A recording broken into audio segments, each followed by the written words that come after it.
Hi guys, நான் தான் பரேசாலம் பேசுகிறேன். ஆம்பூர் ஹார்ஸ்மேன் யூடியூப் சேனல்லேருந்து. இப்போ நாங்கள் பார்த்து இருக்கிறது வந்து கத்தியவாரியில் பெண் குதிரைங்க. இருக்கிற இடம் வந்து வேலூரில் இருக்குது. நம்ம அத்து ஸ்டட் ஃபார்மில் இருக்குங்க. வாங்க இந்த குதிரையுடைய டீட்டெயில்ஸ் பார்க்கலாம். இந்த குதிரையுடைய கலர் வந்து கருப்பில் 3 கால் வெள்ளை, நெத்தி துண்டு வந்து துண்டு வெள்ளை வந்துருக்குங்க. துண்டு வெள்ளைனா மூக்காண்ட வெள்ளை வரும். குதிரை பார்க்குறதுக்கு நல்லா இருக்குங்க. நல்லா வந்து கண்டிஷனில் இருக்குது.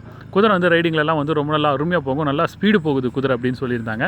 ஸோ வந்து கடி உதம் எந்த ஒரு பழக்கம் இல்லை. ரொம்ப சாஃப்ட் கேரக்டருங்க. ரைடிங்கெல்லாம் எப்படி போயின்னு இருக்குது அப்படின்னு சொல்லி நீங்கள் பார்த்துன்னு இருக்கலாம். ரொம்ப நல்லா பிரமாதமாக வந்து நல்லா ஸ்டைலாக போயின்னு இருக்காங்க குதிரை. அதே மாதிரி வந்து இந்த குதிரைக்கு வந்து 9 சுழி சுத்தமாக இருக்குது அப்படின்னு சொல்லியிருந்தாங்க.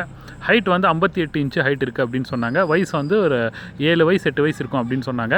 இந்த குதிரையுடைய ப்ரைஸ் அவங்க வந்து சொல்லலைங்க. யாருக்கு வேணும் அப்படின்னு இருக்கோ டேரெக்டாக என்னை காண்டாக்ட் பண்ணிக்கிட்டோம் அப்படின்னு சொல்லியிருக்காங்க. ஸோ காண்டாக்ட் நம்பர் நான் வந்து ஸ்க்ரீனில் கொடுக்குறேன். யாருக்கு வேணும் அப்படின்னு இருக்கோ நீங்கள் வந்து டேரெக்டாக ஓனரை காண்டாக்ட் பண்ணிவிட்டு ப்ரைஸ் டீட்டெயில்ஸ் எல்லாம் கேட்டு தெரிஞ்சுக்கோங்க. குதிரை வந்து அந்த அளவுக்கு ஸ்பீடெல்லாம் போகும் அப்படின்னு சொல்லியிருந்தாங்க. ஸோ வந்து உங்களுக்கு சேடல் பட்டா எல்லாமே வந்து செட்டாக வேணும், பிரைடலோட எல்லாமே செட்டாக வேணும் அப்படின்னாலும் அது தனியாக கோட் பண்ணுறாங்க. ஸோ அதுக்கு தனியாக பேமெண்ட் பண்ணி நீங்கள் வாங்குற மாதிரி இருக்கும். குதிரை வந்து ரொம்ப நல்லா ரீசனபிள் ப்ரைஸில் சொல்லியிருக்கிறாங்க. யாருக்கு வேணும் அப்படின்னு இருக்கோ நீங்கள் நேரில் போய் பார்த்து குதிரையை செக் பண்ணி ஓட்டி பார்த்து எடுத்துக்கலாங்க. நல்லாயிருக்கு குதிரை.